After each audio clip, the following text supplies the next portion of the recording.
क्या है? हम लोग क्यों श्राद्ध करते हैं अपने पितरों का? श्राद्ध का मतलब होता है श्रद्धा।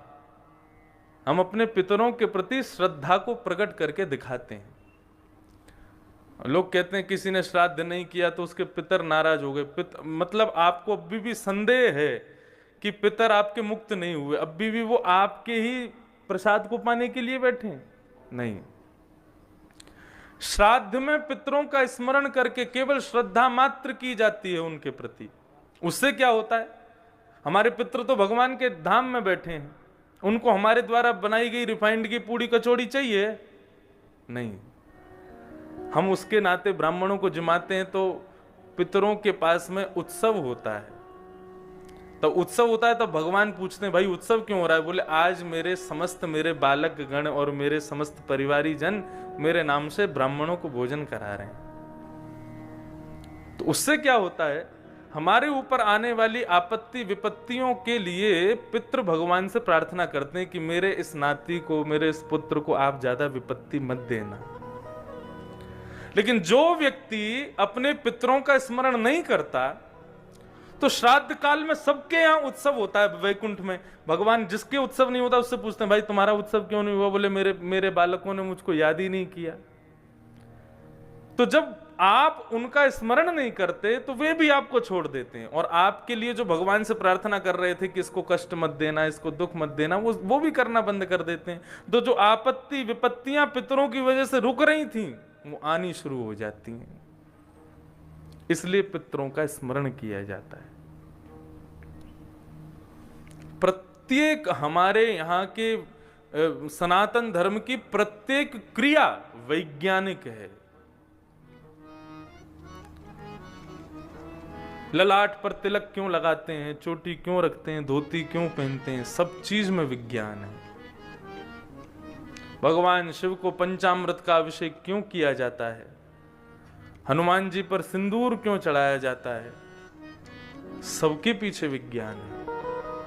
हवन क्यों किया जाता है, विज्ञान है। तुलसी के नीचे दिया क्यों जलाया जाता है, विज्ञान है। सब विज्ञान है, लेकिन उसको समझा जाए तब ना। एक संत विचरण कर रहे थे, तभी उन्होंने देखा कि एक तोता, उसका एक पंख कटा हुआ है, उस जमीन पर पड़ा है। संत ने उस तोता को उठाया और उसको उपचार करके, उसकी मल्लम पट्टी करके उसको अपने आश्रम में ले आए। और उस तोते की भय को दूर करने के लिए उन्होंने उसको पढ़ाना शुरू कर दिया। और उसको क्या पढ़ाते हैं? भेलिया आएगा, जाल बिछाएगा, दाना डालेगा, फंसना मत, फंसना मत, फंसना मत। और तोता भी वही बोलता, भेलिया आएगा, जाल बिछाएगा, दाना डालेगा, फंसना मत, फंसना मत, फंसना मत।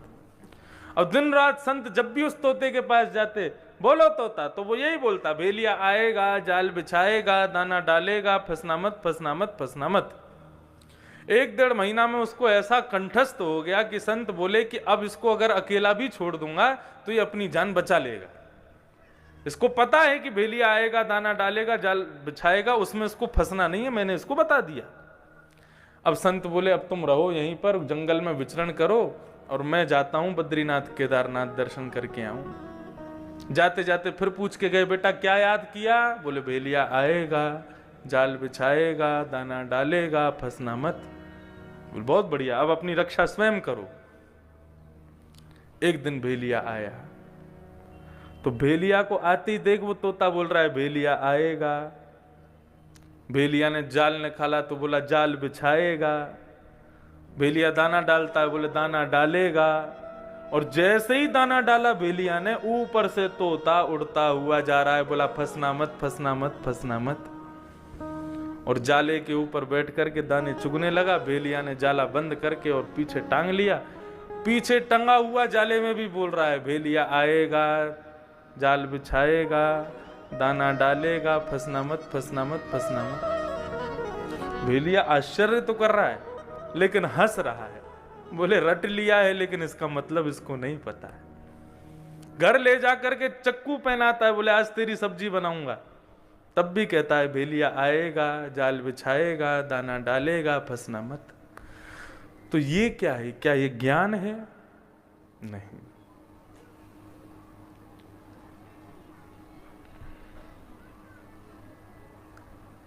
केवल पुराण पढ़ लेना और संपूर्ण श्लोकों को कंठस्थ कर लेना ही ज्ञान नहीं है। उसके सार तत्व को, उसके रहस्य को, उसके सुंदर कथन को जब तक नहीं जानोगे, ये कथा क्या है? कथा सारांश ही तो बताती है। मैं 18,000 श्लोक नहीं बोलूंगा यहां से। 18,000 श्लोकों का पाठ करने के लिए ब्राह्मण देवता बैठे हैं। यहां केवल व्यास सारांश बताने के लिए बैठा है कि हम जो पढ़ रहे हैं, जो सुन रहे हैं, जो कर रहे हैं, वैदिक सनातन धर्म के जो भाव हैं, उनका सार तत्व क्या है, वो बताने के लिए बैठे। यदि किसी को कहो कृष्ण बोलो, राम बोलो, तो राम कृष्ण बोलने मात्र से उद्धार नहीं होगा उसका। जब तक राम कृष्ण के तत्व को नहीं समझेगा, तब तक कैसे उद्धार हो जाएगा उसका? इसलिए तत्व को समझने के लिए किशोरी जी ने कहा कि सुख पक्षी को पृथ्वी पर भेजना पड़ेगा। कथा जब तक जीवन में नहीं आएगी, तब तक भगवान का नाम गुणानुवाद गाने का कोई फल नहीं मिलेगा। जाओ, जाकर के कथा सुनो। तो सुख पक्षी को जैसे ही वैकुंठ से छोड़ा, वो पृथ्वी में हिमालय पर अमरनाथ जहां भगवान विराजते हैं, वहां उनकी गुफा के पीछे एक अंडे के रूप में आकर के विराजमान हो गया। पार्वती जी और शंकर जी, इन दोनों का प्रसंग आया। नारद जी महाराज एक दिन पार्वती जी के पास आए, आकर के बोले तुम्हारा दाम्पत्य जीवन बढ़िया चल रहा है? बोले बहुत सुखद है। बोले भगवान शिव तुम्हें सब बताते हैं? बोले कुछ नहीं छुपाते मुझसे। तो बोले बताओ उनके गले में मुंडों की माला किसकी है? पार्वती जी बोली ये तो कभी नहीं बताया मुझे। तो वैसे ही प्रेम करते हैं तुम्हें? जब तुमसे ज्यादा मुंडों की माला संग रहती है, तुमको यही नहीं पता किसके मुंड हैं वो? अब तो पार्वती जी कोपायमान हो गई, क्रोधित हो गई। नारद जी गए। अब शंकर जी दूर बैठे थे, तो जाते जाते प्रणाम करके बोले अम्बा मैया याद कर रही है, न चले जाओ। शंकर जी दौड़ करके गए तो देखे क्रोध में बैठी है। तब शंकर जी ने पूछा क्या बात है, क्यों नाराज? बोले आप हमसे प्रेम करते हैं, लेकिन हमसे ज्यादा जिससे प्रेम करते हैं कभी उसका परिचय नहीं दिया। शंकर जी बोले कौन है तुमसे ज्यादा प्रेमी? बोले मुंडों की माला जो निरंतर आपके कंठ में रहती है, किसके मुंड हैं ये? तब भगवान शिव ने बताया, बोले देवी ये वाला जो है ये सती है, तुम्हारा ही पूर्व अवतार। ये उससे भी पूर्व अवतार, ये उससे भी पूर्व अवतार। हर बार तुम्हारे विविध रूप धारण करके तुम आती हो, तुमसे हमारा ब्याह होता है, हम अमर बन के यहीं रहते हैं, तुमको जाना पड़ता है तो तुम्हारे मुंडों को ही हम माला बना करके पहन लेते हैं। अरे तुम ही हो और कोई नहीं है। तब पार्वती जी ने जिज्ञासा की कि मैं भी नहीं जाना चाहती, आपके साथ निरंतर सर्वदा मुझे भी रहना है। बोले उसके लिए अमर कथा सुननी पड़ेगी। बोले सुनाइए। तो वहीं अमरनाथ, वहां पर भगवान शिव विराजे हैं चट्टान पर, सामने बैठी हैं पार्वती और भगवान शिव वहां कथा सुना रहे हैं भागवत की। आपको पता गोपाल सहस्त्रनाम किसने गाया? भगवान शिव ने गाया। श्री राधा सहस्त्रनाम किसने गाया? राधा कृपा कटाक्ष स्तोत्र किसने गाया? भगवान शिव ने गाया। राधा कृष्ण के स्वरूप के सबसे बड़े उपासक यदि कोई है तो भगवान केदारनाथ है। हमारे ब्रज के अनेक श्री किशोरी जी के, ठाकुर जी के स्तोत्रों की रचना स्वयं शंकर जी ने की है।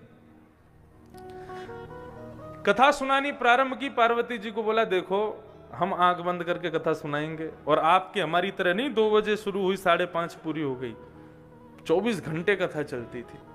हम आंख बंद करके सुनाएंगे, तुम उपस्थित होके सुन रही हो ये हमको पता लगे, उसके लिए हर 2 मिनट में ओम ओम ऐसे उच्चारण करती रहना। ठीक है।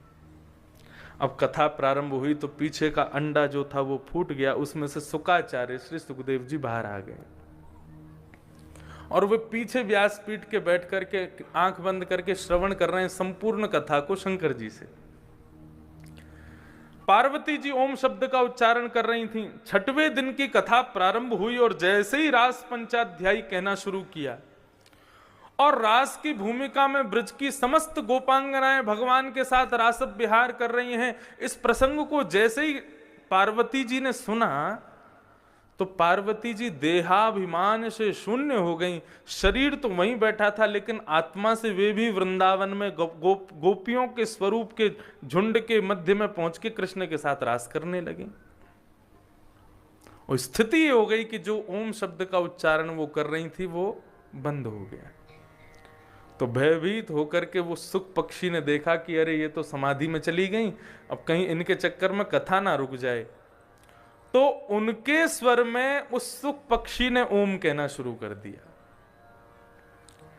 सप्ताह कथा पूरी हुई। सप्ताह कथा पूरी होते ही जय जयकार हुई। जय जयकार की ध्वनि सुन के पार्वती जी के नेत्र खुले और खुलते ही प्रणाम करके बोली, रास के बाद क्या हुआ वो स्वरूप सुनाइए ना, रास की महिमा तो अति अद्भुत थी। बोले देवी तुम अभी रास में ही हो, हमारी तो कथा पूरी हो गई। बोले हम तो समाधिस्थ हो गए थे, हम तो रास विहार में प्रवेश कर गए थे। बोले तुम रास में प्रवेश कर गई थी तो फिर ओम शब्द कौन बोल रहा था? तभी त्रिशूल उठाया, ताम्रवर्ण हो गया भगवान शिव का स्वरूप। बोले किसने ब्रह्म विद्या की चोरी की है? मेरी बिना आज्ञा के कथा में कौन आया है? तभी पीछे देखा तो शिला के पीछे एक छोटा सा सुख पक्षी बैठा है। शंकर जी बोले ब्रह्म विद्या को सन्मुख बैठ करके सुनना चाहिए। देखो इसको अन्यथा मत लेना, लेकिन श्रीमद् भागवत आदि पुराणों की चर्चा सुनने की कई विधि हैं। क्या विधि? एक तो सन्मुख, व्यास के सन्मुख बैठो। दूसरी विधि एक आसन पर बैठो। तीसरी विधि मेरुदंड सीधा करके बैठो। तीसरी विधि ना कुछ खाओ ना कुछ पियो, 4 घंटा कम से कम एक व्रत से एक आसन से सुनो। और चौथी विधि नहीं बताऊंगा मैं, चौथी विधि है नीचे बैठ के सुनो। तो जो लोग नीचे बैठे हैं वो खूब बढ़िया अच्छा है, लेकिन फिर घूम फिर के वही बात आ जाती है, तस्मात केनाप्य उपाय न, किसी भी उपाय से सुनो लेकिन कथा सुनो। चाहे पौड़ के सुनो, पीछे बिस्तर डाल के सुनो, पड़े पड़े सुनो, चाय पी के सुनो। कई जगह कथाओं में खूब भीड़ होती दिखाई देता नहीं है, लेकिन उनको लगता है मुझे कोई नहीं दिख रहा, लेकिन मुझे सब दिख रहे हैं पीछे तक। क्या करेंगे? थर्मस में चाय और ले आते हैं और जैसे कीर्तन शुरू होता है चाय पी लेते हैं बीच में। तो किसी भी उपाय से सुनो लेकिन सुनो। लेकिन सबसे बड़ी बात क्या है? सन्मुख बैठ के सुनो, सामने बैठ के सुनो। श्री भागवत जी का दर्शन हो, विशाल मंच का दर्शन हो और इनके मध्य में बैठे व्यास का भी दर्शन हो। ये दर्शन करते हुए कथा सुनो। शंकर जी बोले ब्रह्म विद्या की चोरी की है, व्यासपीठ के पीछे बैठ के सुनने का अधिकार नहीं है, तुमको मृत्यु दंड देना पड़ेगा मुझे। और त्रिशूल लेकर के जैसे ही भागे, अब तो सुख पक्षी उड़ता उड़ता उड़ता उड़ता अमरनाथ में से हिमालय की कंदराओं में घूम रहा है, पीछे पीछे शंकर जी चल रहे हैं। इतने में ही पहुंचे बद्रिकाश्रम। बद्रिकाश्रम में भगवान वेदव्यास की पत्नी बिट्टिका मुख खोल करके लोटा से जल पी रही थी। छोटे से सुख पक्षी तुरंत वहां पहुंचे, बोले यही गुफा सबसे बढ़िया है, तो मुंह में होके गर्भ में चले गए और गर्भ में जाकर के विराजमान हो गए। शंकर जी ने खूब खोजा लेकिन नहीं मिले। 12 वर्ष तक वेदव्यास जी की पत्नी बिट्टिका के गर्भ में रहे श्री सुखदेव जी महाराज। 12 वर्ष बाद उन्होंने क्या, 12 वर्ष तक केवल पचाते रहे जो शंकर जी से सुनी थी कथा, उसका मनन चिंतन कर रहे हैं। यहां पे आदमी एक कथा नहीं पचाते, दूसरी कथा करवा भी लेते हैं। इसलिए क्या करना चाहिए? बोले प्रत्येक कथा को आपने 4 घंटा कथा सुनी तो उसको 6 घंटा दो रोज, तभी कथा समझ में आएगी, नहीं तो नहीं आएगी। एक कथा सुन के जाओ और फिर जाकर के उसका मनन चिंतन करो, क्या श्रवण किया, उसका क्या भाव था। अरे इतना धन का व्यय होता है कथा कराने में, इतने खर्चे होते हैं, लेकिन उस खर्चे का आपको फायदा कब होगा? जब सुनी गई कथा को अच्छे से अपने हृदयांगित कर लोगे, नहीं तो इस कथा का कोई रूप आपको प्राप्त नहीं होगा। श्री वेदव्यास जी महाराज को जाकर के बिट्टिका ने कहा कि मेरे गर्भ में से मुझको श्लोकों की ध्वनि आती है, ना जाने कौन है भीतर। वेदव्यास जी ने मंत्र दृष्टि से देखा तो अंदर विराजमान सुखदेव जी का उनको दर्शन हुआ। प्रार्थना की, हे बालक तुम बाहर पधारो, मां को कष्ट हो रहा है, जल्दी पधारो। सुखदेव जी ने कहा हम नहीं आएंगे बाहर। बोले बाहर माया है, यदि बाहर आया तो सब मुझे पकड़ लेंगे। ब्याह करने की इच्छा होगी, घर बसाने की इच्छा होगी, व्यापार करने की इच्छा होगी, यही तो माया है। और इस माया में पड़ गया तो भगवत विमुख हो जाऊंगा मैं। मुझे नहीं आना बाहर, मैं यहीं ठीक हूं, एकांतवासा झगड़ा न जासा। और यदि आप चाहते हो कि मैं आपकी पत्नी के गर्भ को छोड़ के चला जाऊं, उनको कष्ट हो रहा है, तो भगवान नारायण से कहो कि वे आकर के मुझे वरदान दें, मुझे वचन दें कि मुझे माया नहीं सताएगी, तो मैं जन्म लूंगा। वेदव्यास जी ने भगवत प्रार्थना की, तब भगवान प्रकट हुए, मां के गर्भ में ही प्रकट हो गए और कहा कि तुम्हारा जन्म माया में पड़ने के लिए नहीं है, माया से लोगों को बचाने के लिए हो रहा है, जाओ जन्म लो। तब श्री सुखदेव जी महाराज का प्रादुर्भाव हुआ। सब लोग प्रणाम करो।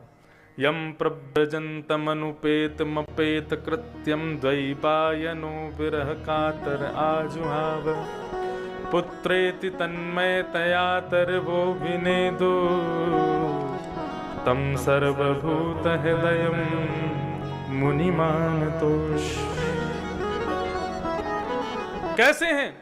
बोले जन्म लेते ही वन की ओर चलती, मुड़ के भी नहीं देख रहे कि मेरी मां कौन है, मेरे पिता कौन है। अपेत कृत्य, जिनका नामकरण संस्कार भी नहीं हुआ है, ऐसे से सुखदेव जी जन्म लेते ही वन की ओर जाने लगे।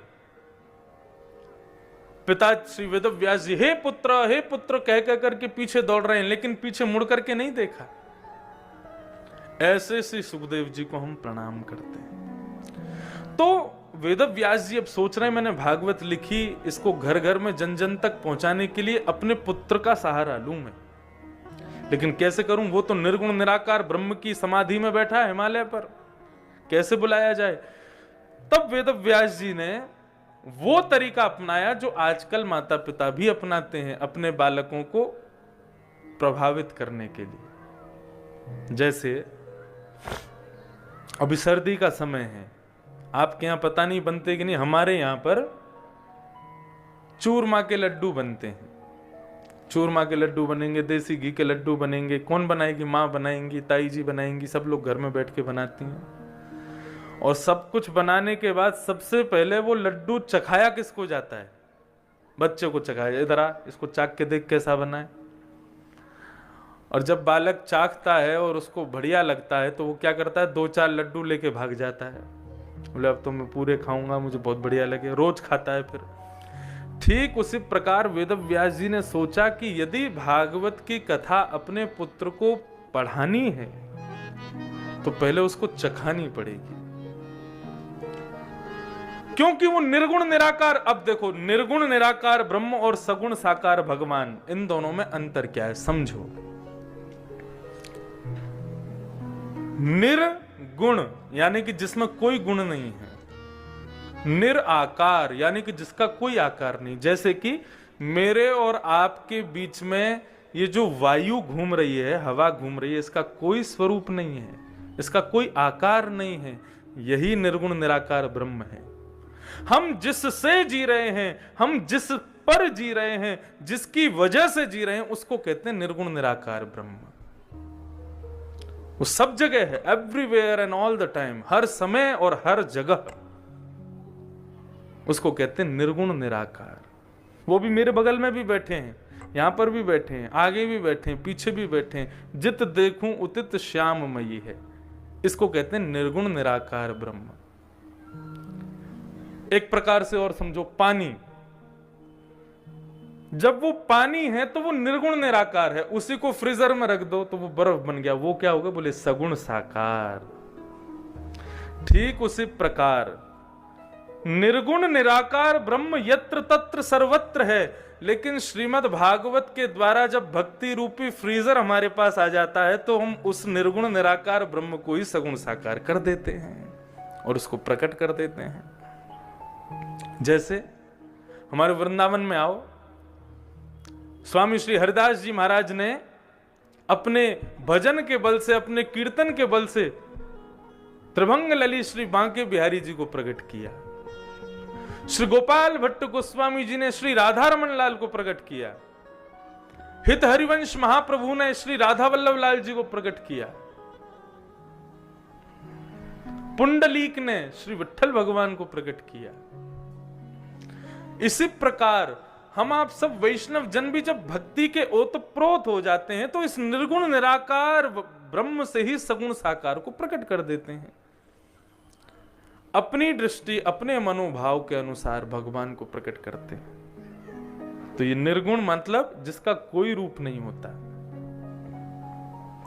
हिमालय पर निर्गुण निराकार का भजन कर रहे थे श्री सुखदेव जी महाराज, तभी श्री वेदव्यास जी ने अपने छोटे छोटे बटुक ब्रह्मचारियों को, जो उनके यहां पढ़ते थे, उनको भागवत जी के वेणु गीत का, भगवान के स्वरूप का एक सुंदर श्लोक याद कराया। बरहा पीडम नटवर वपुः कर्णयो कर्णकारम विभ्रदवासः कनक कपिसं वैजयन्तीं चमाला रंध्रान् वेणुवधर सुधया पूरयन् गोपवृन्दैः वृंदारण्यम स्वपद रमणम प्राविशत गीत कीर्ति। मैंने एक दिन इस श्लोक का भाव बताया था। ठाकुर जी ने मोर मुकुट धारण किया है, 2 कान है लेकिन कुंडल एक ही पहना है, गले में वैजंती माला पहनी है। ठाकुर जी अपने निरावृत चरणों से ब्रजमंडल में प्रवेश कर रहे हैं। इस श्लोक का गान जब बालक करने लगे तो निर्गुण निराकार ब्रह्म का ध्यान धर रहे सुखदेव जी के कानों से जैसे ये श्लोक गया तो हृदय में भगवान का बाल स्वरूप प्रकट हो गया और उस स्वरूप को देख करके विचलित हो गए, व्यथित हो गए श्री शुकाचार्य जी और उस गूंजने वाले श्लोक को खोजने लगे, कहां से आ रही है ये ध्वनि। जैसे ही उन बालकों का पता लगा, दौड़ करके सुखदेव जी गए और कहा कि भैया ये श्लोक कहां से सुना रहे हो, कहां से लाए हो, इस श्लोक में दिखने वाला वो नन्ना सा बालक कौन है। बोले नंद नंदन यशोदा नंदन योगेश्वर कृष्ण है। बोले मुझे कहां मिलेंगे, इनके बारे में और जानकारी कहां मिलेगी। बोले हमारे गुरु जी के पास 18,000 श्लोक हैं ऐसे। बोले मुझे भी ले चलो अपने गुरु के पास। जैसे ही सुखदेव जी को लेकर के आए, ब्रह्म नदी के तट पर उस आश्रम को देखा, सुखदेव जी नृत्य करने लगे। बोले ये तो मेरे पिता हैं। अरे मैंने इनके स्वरूप को नहीं जाना, मुझे इनसे मांगना नहीं पड़ेगा, मैं पुत्र हूं, मुझे तो इनकी संपत्ति का अधिकार है, अब मुझे भागवत प्राप्त होगी। तब श्री शुकाचार्य जी वेदव्यास जी के पास आए और उन्होंने संपूर्ण भागवत का ज्ञान प्राप्त किया। और वही सुखदेव जी संपूर्ण भागवत का अध्ययन करने के बाद एक प्यासे को वही भागवत पिलाने जाते हैं। गंगा के तट पर एक प्यासा बैठा है जिसकी प्यास गंगा जल से नहीं बुझ सकती, उसको पिलाने के लिए श्री सुखदेव जी पहुंचे। कौन है वो प्यासा? परीक्षित। सौनकादि ऋषियों ने कहा सूत जी ये परीक्षित कौन है? सुखदेव जी के बारे में तो आपने बताया, अब परीक्षित के बारे में बताओ। तब यहां से महाभारत की कथा शुरू होती है। बहुत ध्यान से सुनिएगा।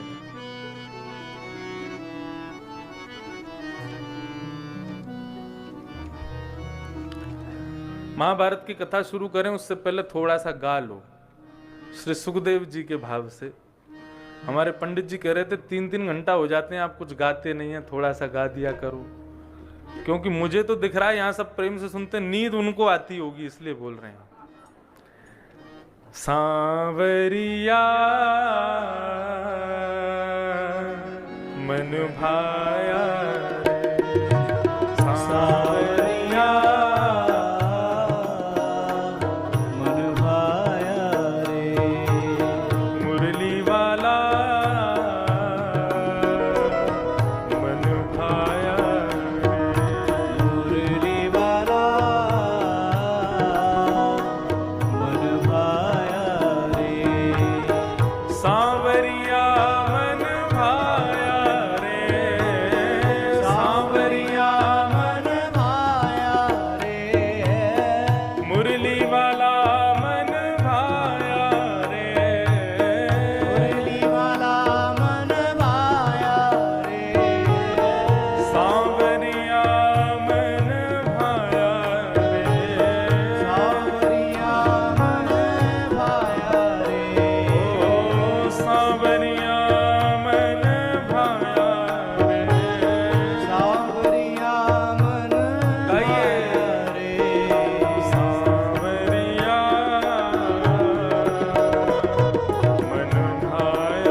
ढूंढा विदेश में ढूंढा,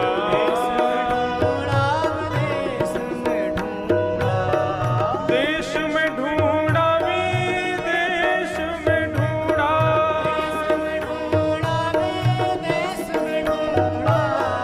देश में ढूंढा विदेश में ढूंढा,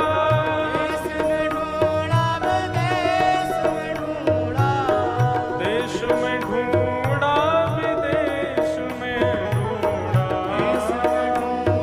विदेश में ढूंढा,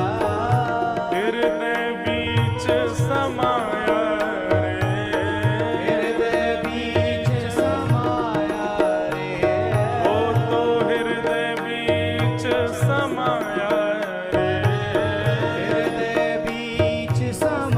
कितना सुंदर भाव है। लोग देश में ढूंढ रहे हैं, विदेश में ढूंढ रहे हैं, गुफाओं में ढूंढ रहे हैं, पर्वतों पे ढूंढ रहे हैं, क्या क्या नहीं करते भगवान को खोजने के लिए। लेकिन भगवान स्वयं अपना परिचय देते हैं गीता में। अर्जुन से कहते हैं, अर्जुन ईश्वरः सर्वभूतानां हृदय सेर्जुन तिष्ठति, हृदय में रहते हैं भगवान, सब जगह ढूंढते हैं, अपने अंदर कभी नहीं ढूंढते। हृदय बीच समाया रे,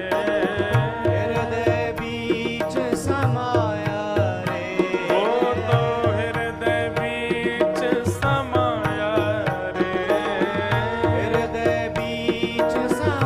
गाइए। सांवरिया मन भाया,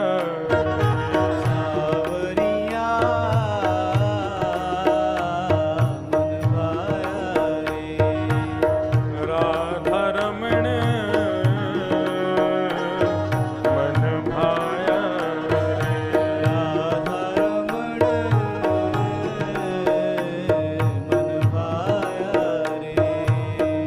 राधा रमण मन भाया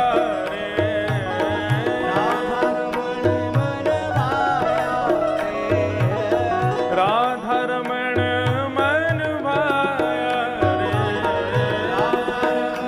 मन भाया रे, प्यारो राधा रमण मन भाया रे,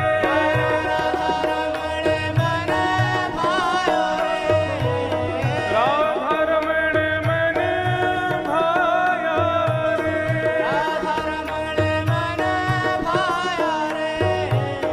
राधा रमण।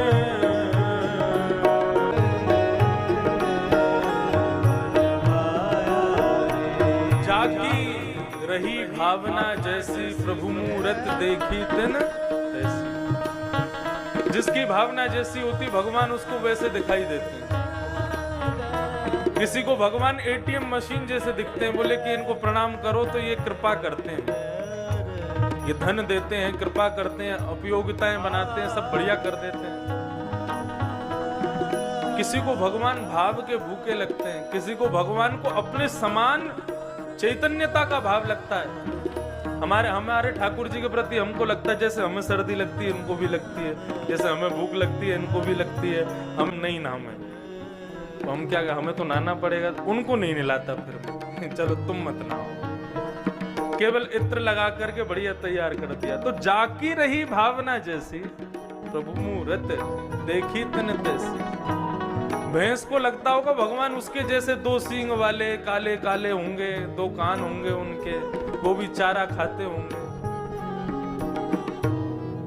हमें लगता है भगवान हमारे जैसे हैं, लेकिन भगवान सबके लिए सबके समान उन्हीं जैसा रूप धारण कर लेते।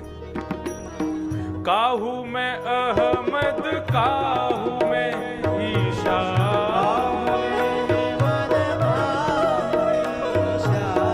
काहू में अहमद, काहू में ईशा,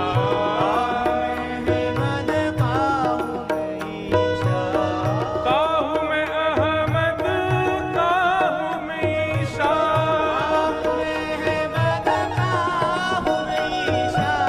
काहू में अहमद, काहू में ईशा,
ही सुहागन प्रिय जाहि रीझें।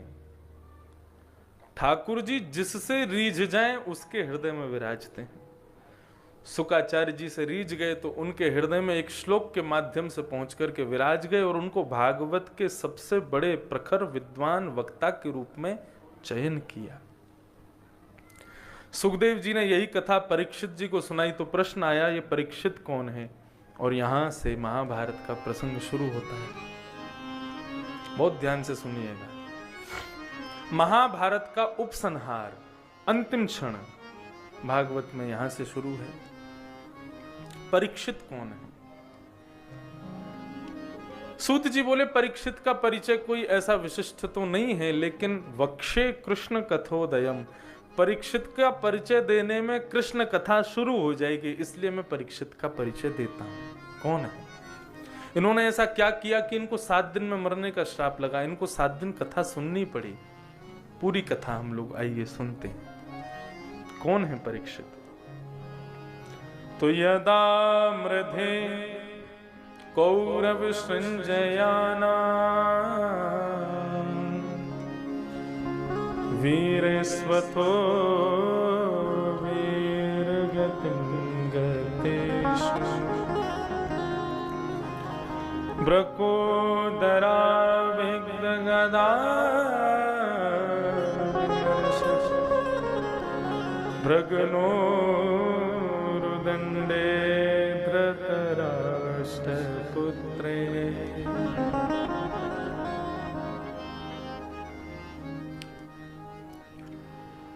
महाभारत का युद्ध अपने अंतिम स्थिति में चल रहा है।